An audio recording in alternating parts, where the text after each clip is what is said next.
Beanie Soul Brothers. Oh yeah, I didn't think about that. My guest today is a former professional soccer player who had a major shift in his life and transformed into a healing shaman. In the South American country of Colombia, he works specifically with a medicine that is extracted from frogs and toads called Kambo.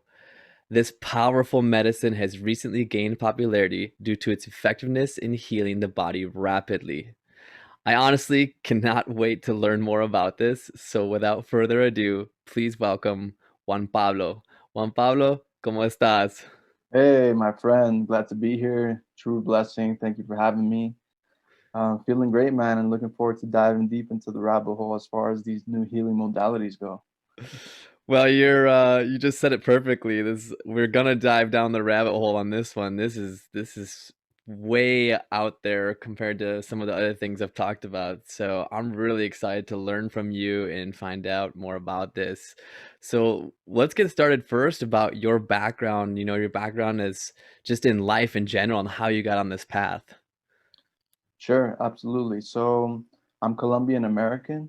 So I was actually born in the States during a time that there was a lot of turbulence and insecurity as far as like crime and stuff like what Colombia is notorious for.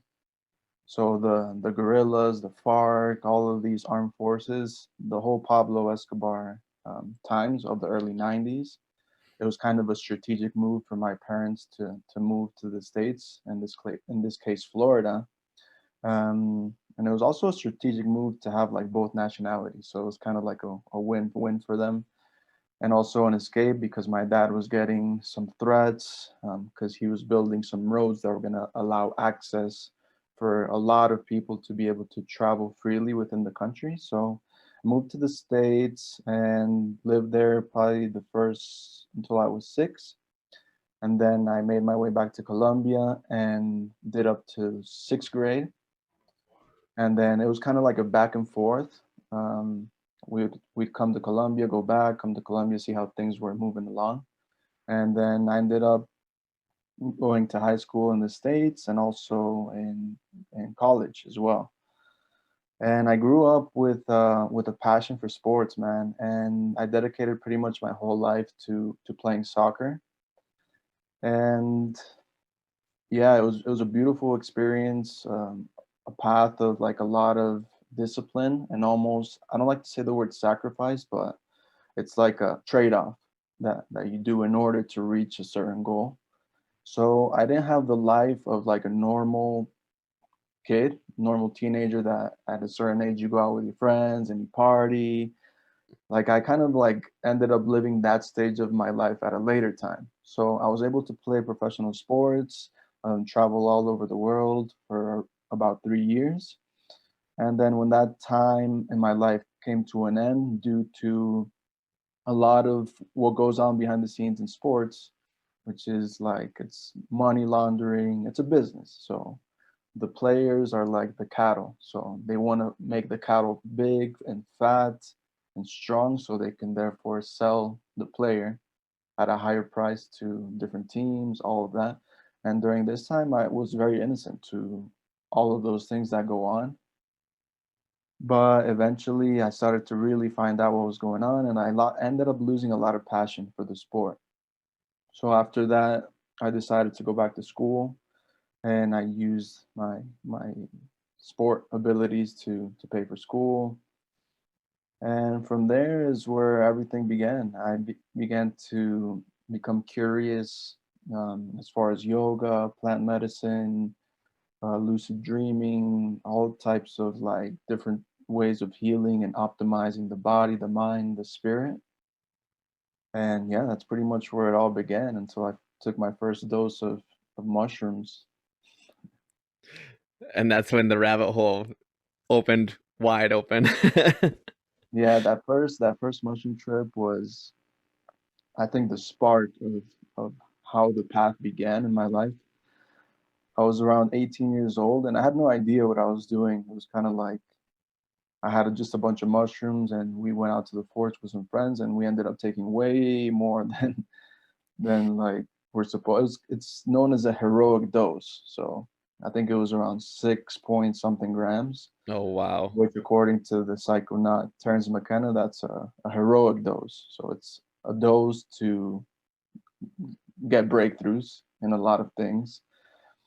And with that experience, it showed me a glimpse of what was possible, a glimpse of my own truth, a glimpse of my true essence, and a glimpse of my purpose, of why I was truly here on earth, not to be identified with what I was doing, which was a soccer player, Mhm. but other gifts and other, um, yeah, other gifts that I had to give the world, not just playing a sport and my ego identifying with that. So I was much more than just an athlete. So that kind of sparked interest for a whole vast array of different things. I had gotten into yoga while I was playing sports, more for like injury prevention, more for the body, more for the care of the body.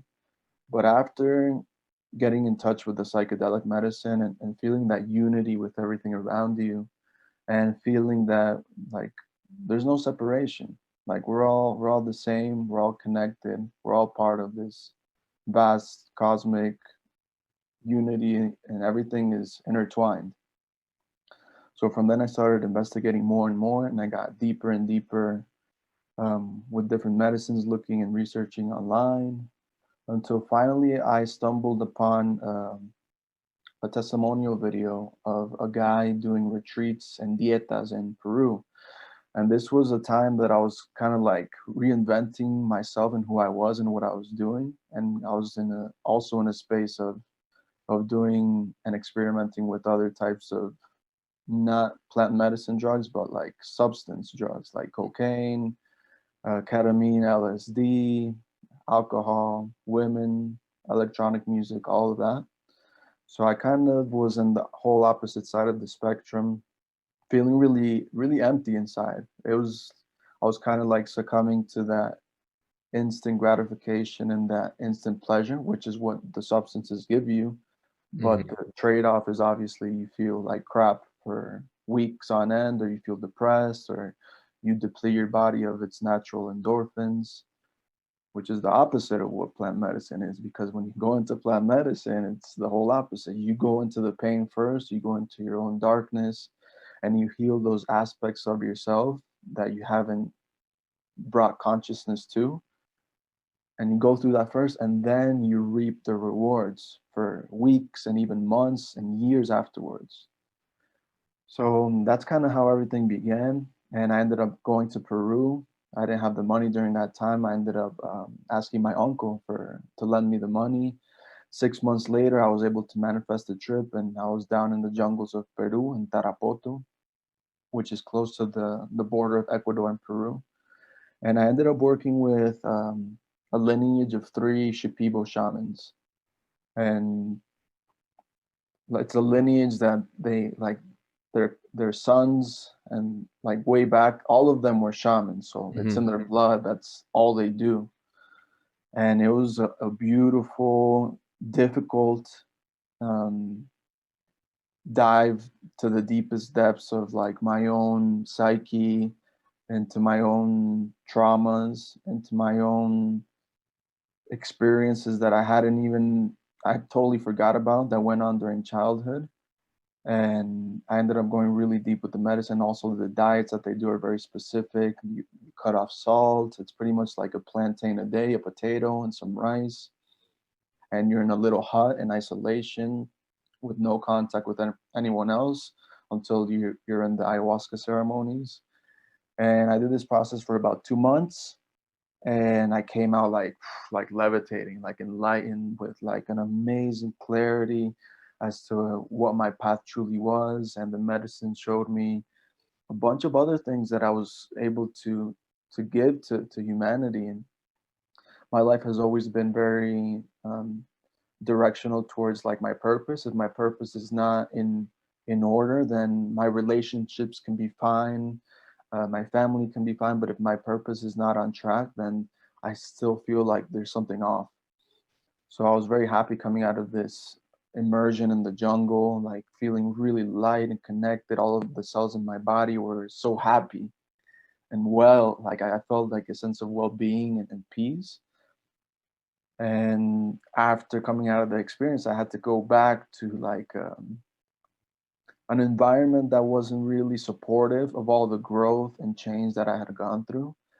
So it was very difficult to integrate the experience. And during that time, this was about 10 years ago when plant medicine wasn't really mainstream. So integration wasn't really talked about. It was kind of like more about the experience, Mhm. but there wasn't any tools or protocols or disciplines to follow up with the process. So it was kind of like I was kind of like my own guinea pig trying to find my way through all of these teachings and bringing heaven down to earth, those teachings from the astral plane and how to apply them in my day-to-day life.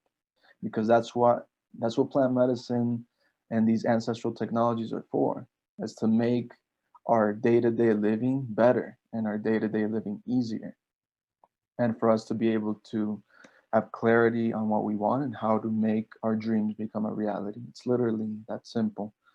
So I self sabotaged many times. So I went back to the drugs, I went back to the partying, I went back to like these old, like limiting belief systems that kind of were keeping me in like a level of comfort Mhm. that I knew. So like that next stage was like the unknown, like evolving into my, it was more of like a fear of success than a fear of failure type of thing. So I self-sabotage many times, but until you got to reach rock bottom, like many times sometimes, until finally it's like, okay, that's it, like no more. So it was a process of about another year and a half of going back and forth with those things. And then finally, I was able to come back to the motherland, to Colombia, to Medellin, where all my family's from. And little did I know, my native homeland of Colombia, this territory, is one of the origin grounds for the medicine. Like all of the medicines are here. So I began to have contacts with people, with shamans, with facilitators as soon as I came back, and it's been beautiful ever since, man. What an incredible story.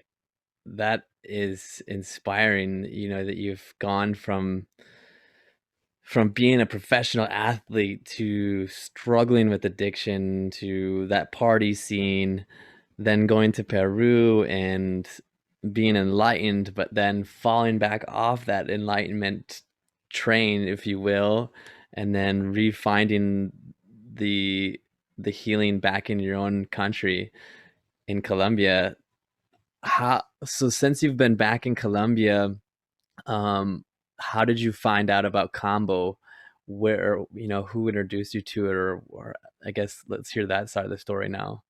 Yeah, absolutely. So I first heard about Kambo when I was in Peru.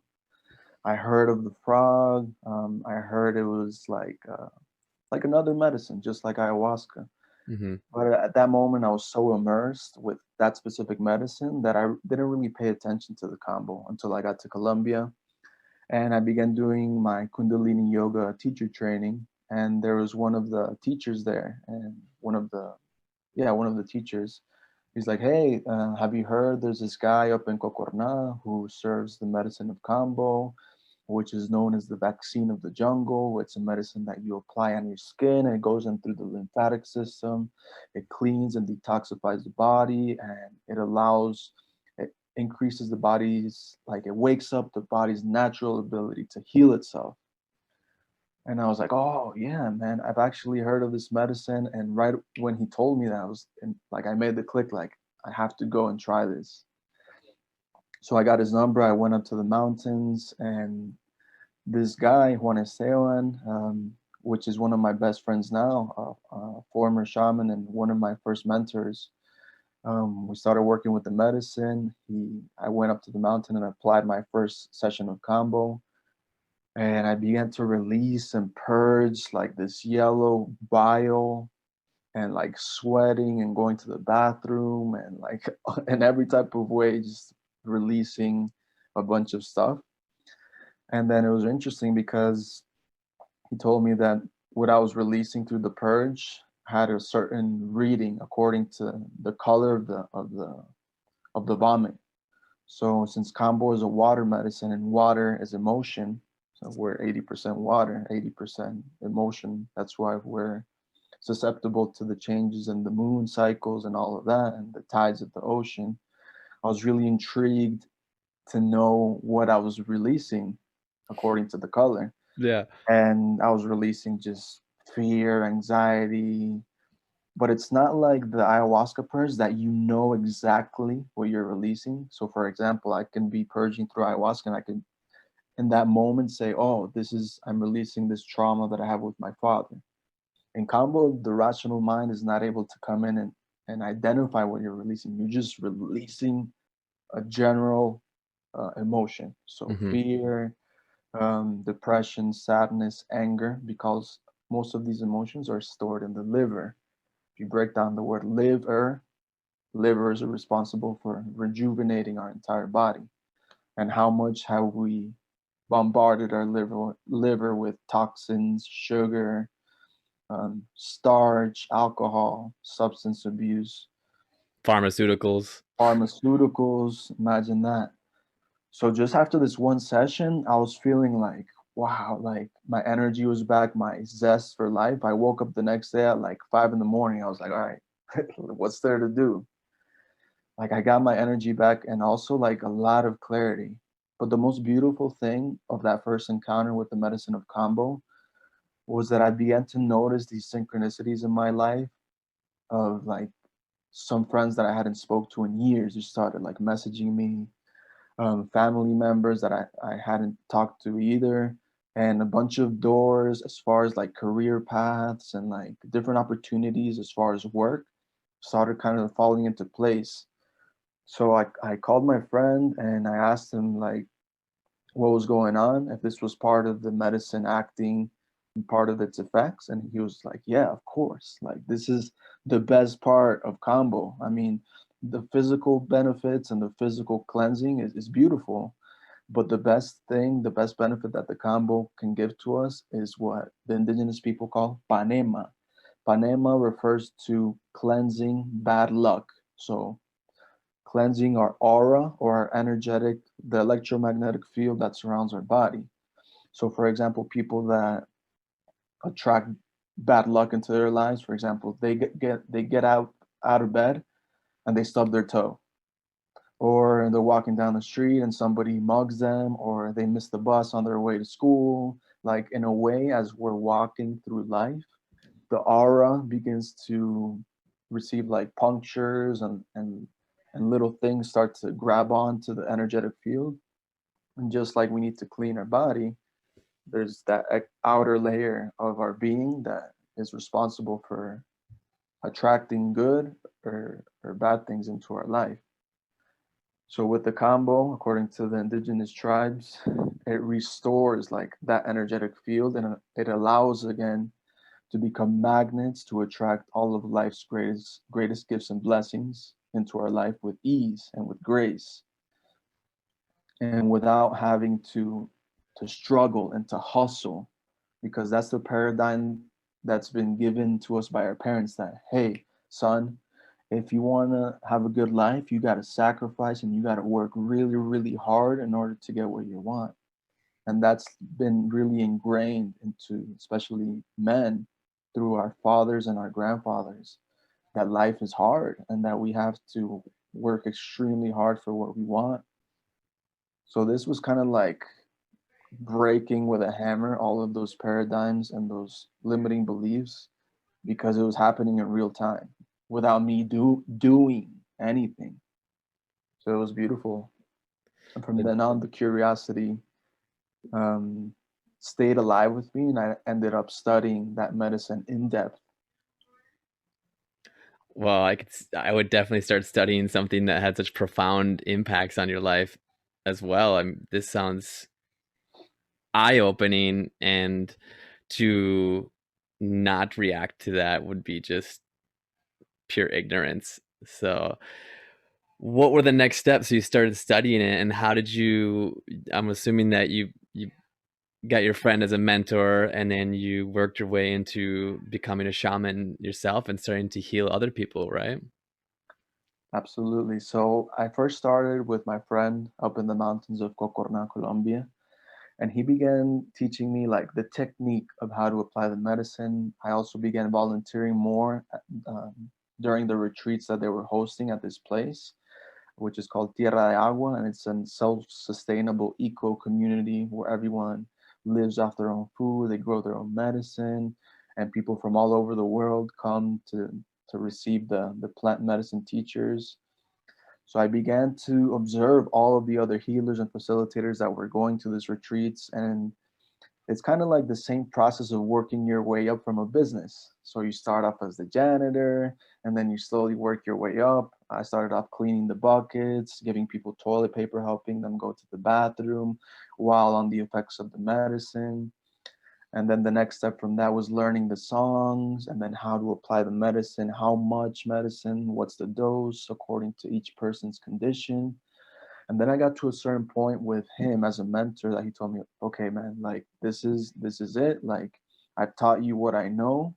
Now the next step is for you to go back to Peru and really go to the origin, to the territory of where that medicine is from and connect with the indigenous people and the elders from that territory and also ask for permission to the spirit of the frog for you to be able to be a server and an instrument through which this medicine is you're going to be serving it. So I was like, oh wow, this is definitely something I wasn't planning on going back. And then but I felt like it was necessary because it's not only the fact of knowing how to serve the medicine, you have to have the backup, the alliances of the spirits and also of the indigenous communities and the indigenous people who are the guardians of these medicines and these tools. So I ended up going back and I studied with the Jawanawa tradition and the Matse tradition, which are the founding fathers, the ones who originally found out about Kambo. And the story of the origin of Kambo is very beautiful, and I would love to share it with you. Yeah, please do. So during that process of the initiation, it was similar to the process that I was in prior with ayahuasca. You're in your little hut, you're working with the medicine daily, learning how to apply it on yourself, very minimal um, um, diet with like very little food, very bland, and also like being connected with nature and the surroundings and going out to hunt the frog at night and getting to meet the frog in person and Yeah. asking the frog like, hey, um, my name is Juan Pablo and my intention is to work with you as a healer to give your medicine to as many people that I can that need it, that need healing, that need help with releasing blockages and healing disease and trauma. So that was a process of a month, the initiation process, and also the asking for permission because the medicine also chooses you. And you can ask and the medicine can say no, and then you have to accept that because it's a path that's not for everyone. But beforehand, I kind of cheated and I had asked the medicine of ayahuasca if I was worthy and I was ready to be able to be a server of the medicine. And right away, the answer was yes. So that's why I went to Peru. And while I was there the second time, I started communicating and speaking with indigenous people. And I asked them, like, how did you guys find out about this medicine? Like, how did you know that through the secretion of this Amazonian tree frog and by stimulating the buttocks of the frog, like it secreted its venom, and then through the venom, you're able to apply it to people, and once it enters the body, the venom or the poison becomes medicine. Like it's an alchemical process that happens when it enters the body. And they were like, the simplest answer is like the plants taught me. I was like, wait, what? And so they told me the story, and turns out that when the Spanish conquistadors came to the indigenous tribes, they brought something in similarity to the Spanish flu. Mm-hmm. So obviously the indigenous people in the Amazon, they work with a bunch of different plants and herbs, and they have their own ways of healing.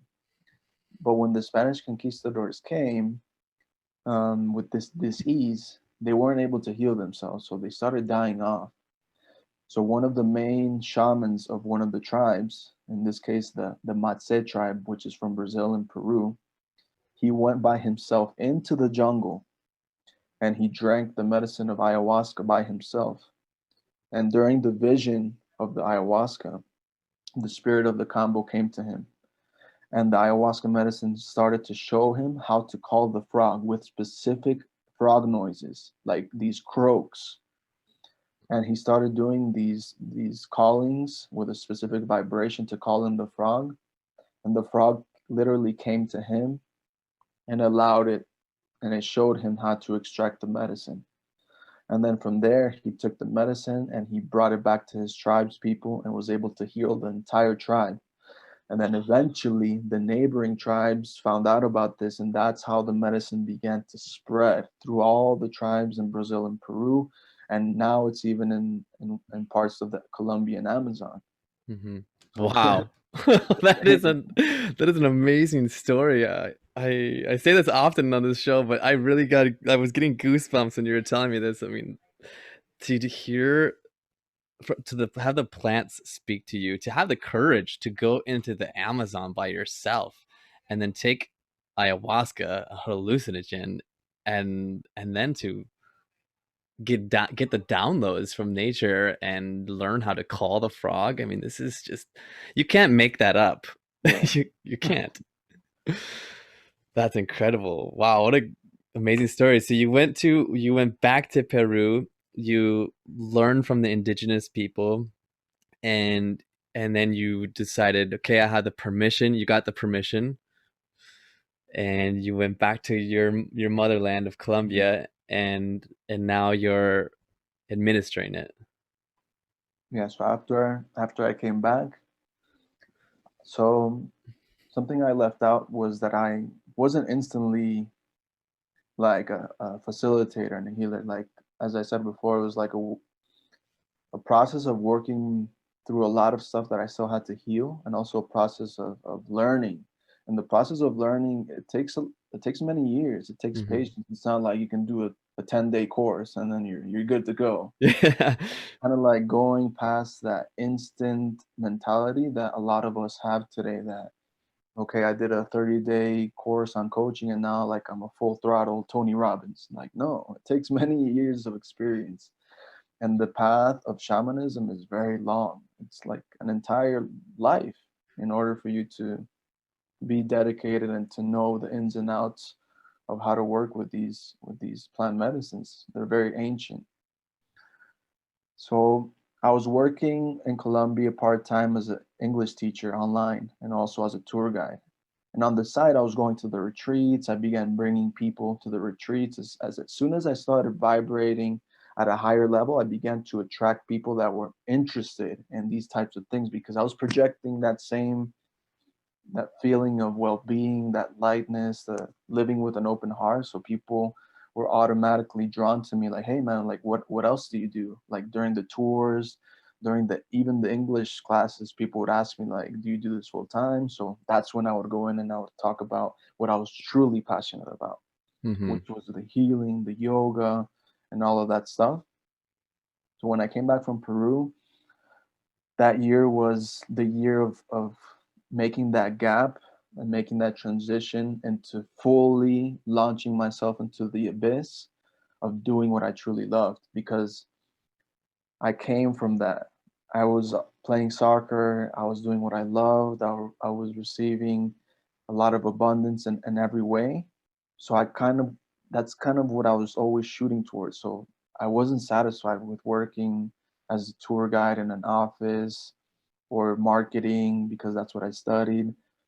I had to do what my soul was meant to be doing, or else I wasn't truly gonna be happy, and I knew that. So I set that intention with a lot of trust and a lot of faith to be able to fully launch myself, and it was hard because it's that uncertainty. Like, is there really going to be enough people in the ceremonies? Am I going to be able to support my family? Like, all of these doubts begin to crawl in, but that's like another test and trial to see like if you're really committed to your path. So as soon as I launched and I quit both of those jobs and I dedicated myself fully to serving the medicine of Kambo, everything started clicking, everything started falling into place. It's as if the universe conspires around whatever it is that you want to do with full commitment. And then from then on, it's been a process of learning other medicines because each medicine is like a school. So, or a major, for example, combo is a major. So you're not going to study 3 or 4 different majors at once because it's too much information. Right. So once I had studied combo, okay, I'm ready to study another plant or another one of these teachers to complement the process, to make the process more integral and more complete. And I knew from the beginning that all of these plants, at least most of them, work synergistically together to further enhance our connection with spirit and to remove the veils of what no longer serves us. And here I am, full-time healer, working, doing, doesn't even feel, it's not even work. It's fun, it's play. It's difficult, yes, but it's very fulfilling. And now we're in the process of making these medicines more accessible and also educating people on the ins and outs of what they do, where they come from, to reach people on a larger scale. Because during these times, especially, is we're all awakening. A large amount of us are awakening and disconnecting from the matrix, and it's time for us to make those leaps and those quantum leaps in consciousness and to truly be able to see past all of the illusion, the Maya, and the duality that we're going through right now as a collective. So yeah. This is very deep.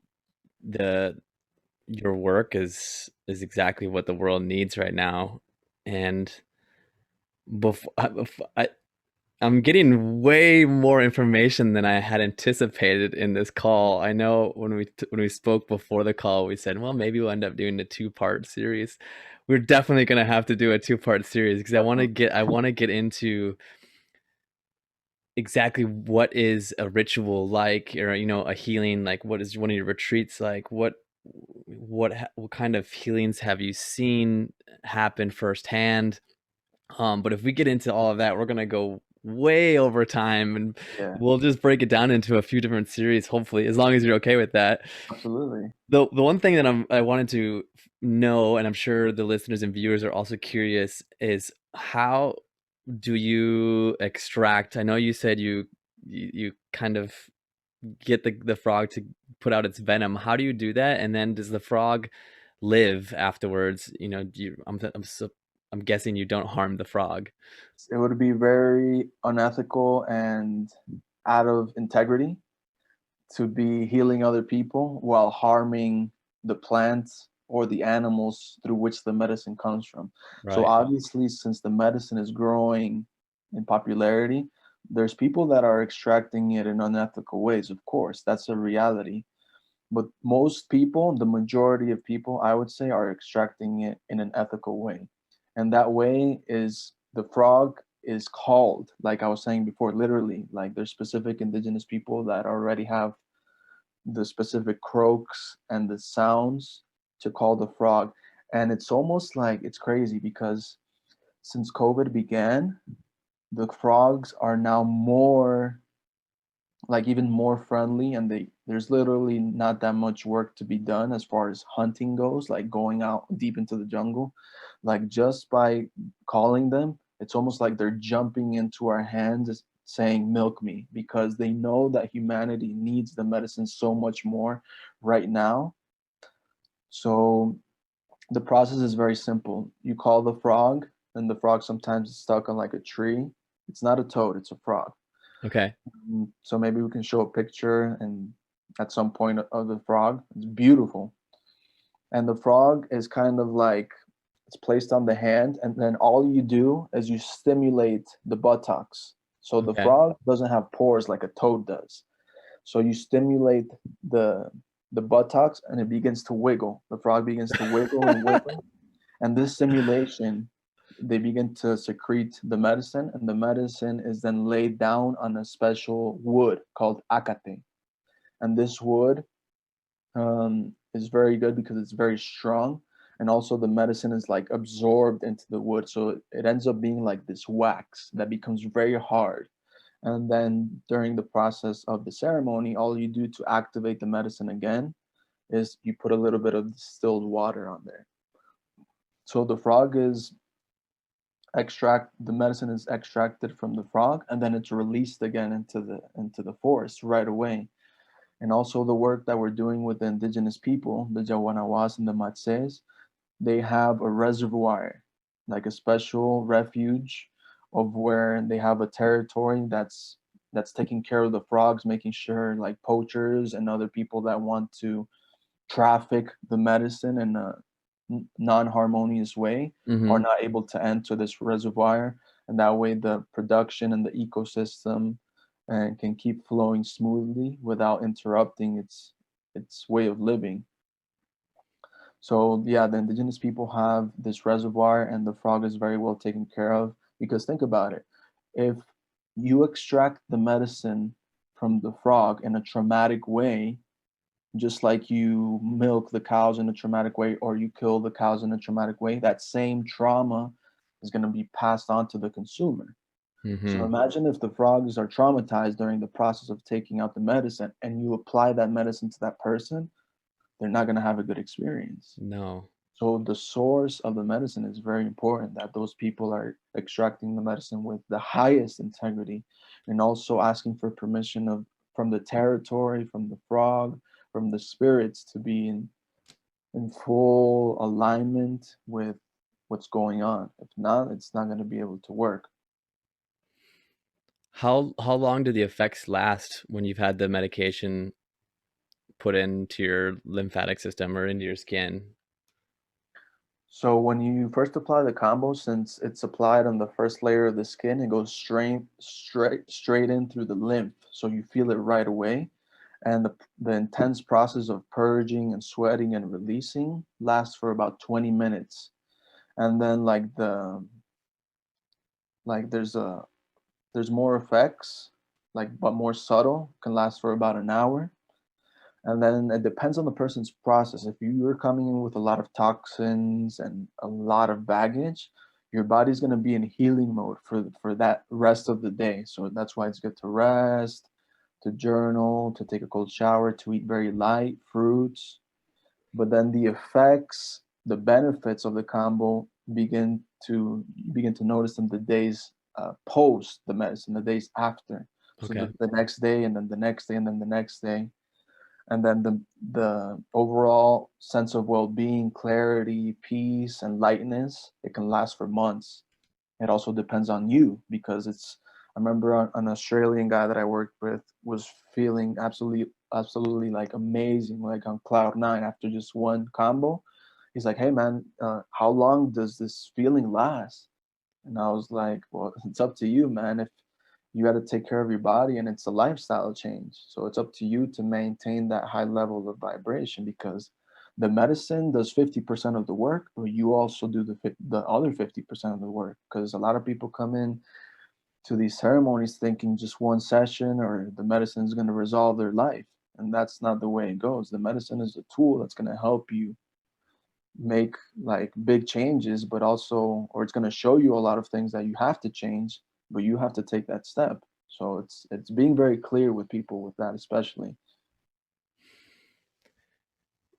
Yeah, you can't just expect to take something and then go back home and go to the bar and hang out with your friends and be enlightened and Exactly. be better. That's just that doesn't work like that. Um, are there people that are using this recreationally? No, not No? that I know of, because it's an unpleasant experience. It's an experience where you feel uncomfortable. It's painful. It's not a fun. It's not like, hey, let's go to the bar and do some comp. No, it's like it's a difficult process. It's a process that requires a lot of courage and a lot of bravery because you're going to be releasing a lot of things from your lineage. You pretty people don't understand that through these medicines you're decoding your DNA and you're healing 7 generations back and 7 generations forward. So you're healing not only for yourself but for your closest family members and the people that you're constantly surrounded with. But like I said, the process is not fun. Like during the medicine, it's like you feel very dizzy. You're purging, you're sweating. So it's not like a pleasure experience. The pleasure comes after you're done releasing and after you're done detoxifying and cleaning the body. Okay. Well, we're gonna get in the next, and then we're gonna do a follow up. We're gonna do at least a 2-part series. In the next one, we're gonna get into, how it's administered, what healings that you've seen from it. You did inform me about the area that you guys are protecting in Cocorana, Mhm. which is a beautiful area, by the way. I lived in Guatapé in Colombia for 2 years, and I didn't know you then, and I'm so sad I didn't. But it's all in divine timing, so I'll get to come back and see Absolutely. that part of it. And actually, Cocorana was only like 45 minutes, 1 hour from where I lived, so I can't wait to come back. But you guys are protecting the land there, the water. You're up to really cool things. So we're going to get into all of that in the next one. So stay tuned because there's more to come. He is filled with information, you guys. Juan Pablo is an amazing person. I can tell right now just speaking with you. So I'm really excited to dive in deeper with you on this. Awesome, brother. I'm waiting for you here in Colombia. Yeah, in case other people don't listen to the next episodes or watch the next one, how can people get a hold of you and find out more information? Cool. So yeah, we're doing also a bunch of different online courses for people that are already doing certain types of healing modalities, Reiki, working with different plants, pretty much any type of healing modality. We're giving people a base and an introduction to shamanism. So we're doing shamanic training programs and also courses on sex alchemy, how to work with our sexual energy and manifest through this energy of our sexuality. So you can reach us at angelic healing at protonmail.com. And you can reach me on social media, Juan15 Dharma, and also on Facebook as Juan Pablo Correa. Okay, perfect. And I'll put that all in the show notes so everybody can easily find that, find you, and reach out to him if you're looking, if this interests of you. This is the first I've heard that you guys are doing the intro to shamanism essentially class, which sounds really intriguing, and I'm sure a lot of people are going to be interested in. So, we'll be back in another episode soon, you guys. Thank you for listening. Juan Pablo, muchísimas gracias por todo su tiempo. Thank you so much for your time, and we'll be in touch really soon. Gracias a ti, hermano. Ajo. Thank you, everyone, for tuning in. Thank you. See you later. Ciao. See, that was amazing, man. I did not know that story about you having to go back to Peru. What an intimidating experience, and also enlightening. That had to have been incredible, man. Yeah, it's a beautiful path, brother. Yeah. Are you taking some Beautiful path. coca leaves right now? Yeah, so these two medicines are the best medicines that we know of for integration because these medicines are from this territory. So in Peru, they take the leaves, Hmm. but the leaves by themselves are very subtle. They're used for like altitude sickness, or it's like a subtle increase in like energy and focus. Yep. But here we use a combination of two things, which is tobacco honey, also known as ambil. And ambil, and so this is tobacco, like the paste. Yep. It's cooked for 3 days by the indigenous people while they're in a fasted state, and they're putting all of their prayers and intentions on the tobacco. Hmm.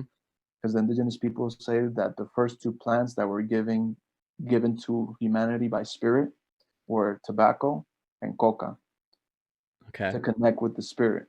Yeah. So the ambil or tobacco paste represents the heart, and represents the masculine energy and represents our mind, our ability to think critically. So whenever we want to resolve a problem, how do we, when we're usually thinking about something, we put the index finger right here, right? So we grab a little bit of the tobacco paste and we put it on our gums, and then we follow it with this medicine, which is called mambe. Mambe is simply the coca leaves grinded up into a powder with the ash of a tree called jarumo. And the coca leaves, also known as the mambe, represents the feminine. And the feminine energy teaches us how to speak with sweet words, how to express ourselves eloquently from the heart. So it's a very beautiful medicine to expand and to open up this chakra of communication. Great. And therefore, that's why it's used during the integration process. So, for example, if we did an ayahuasca ceremony, during the night or the next day, we'll do a sharing circle with these two medicines. And these two medicines allow people to express what they felt, their insights, and to kind of bring down and put all the pieces of the puzzle together. Mm-hmm. And it's a very beautiful, it's a subtle, very subtle medicine. It's a really good introductory medicine that I use pretty much daily to write, to journal. Whenever I have like a consultation call with someone and I need to really like speak with them from the heart and give them some tips or whatever, these two medicines are always in my medicine bag. Wow. I'm gonna share that section probably. I'll like post that back into the video that that we just did, because that was really informative. I know when I would try the coca leaves, the actual just dried leaves, not ground up, and chew on them, and then like for energy, my friend down there, he was not a shaman. He probably used it not in that way at all, but he would tell me that you need to like add cal to make it give you energy. And I don't think cal is good for you, right? Like cal is like, if it comes from calcium, like from the shells, then it's okay, right? But it, like Mhm. a lot of people are like buying it from like the hardware store. Exactly. So exactly what you said. So the source of where it's from. So there's two ways of doing this medicine of mambe nambi. So the indigenous people or the Kogis from La Sierra Nevada, Yeah. they use the cal. But the cal comes from a specific seashell that's in the bottom of the ocean. Okay. And that seashell is like the catalyst, the activator of the alkaloid in the coca plant. So in this case, when this is more of a tradition from the jungle, from the Amazon. Yeah. The other tradition is from La Sierra, from up in the mountains. So with this tradition, you don't need the cal because this is the catalyst. This is what activates the mambe because the Interesting. ambil has a specific salt. It's an alkaline salt extracted from plants, from a specific palm tree. So that salt, when it enters the body, it puts the body again in an alkaline state, like a homeostasis. So you put the tobacco in one cheek and then the mambe, the cocoa powder, on the same cheek. And that combination of both, the masculine and the feminine, it activates the mambe. So they go hand in hand together. And when they're passed in a sharing circle, that's kind of like the talking stick. Whenever someone has the medicine, it's like, okay, everyone is listening, not listening to respond, but truly in tune with what they're saying and feeling, whatever's coming out of their mouths, because a lot of the answers to our problems and to what we're going through comes from our brothers and sisters that are also sharing within the circle.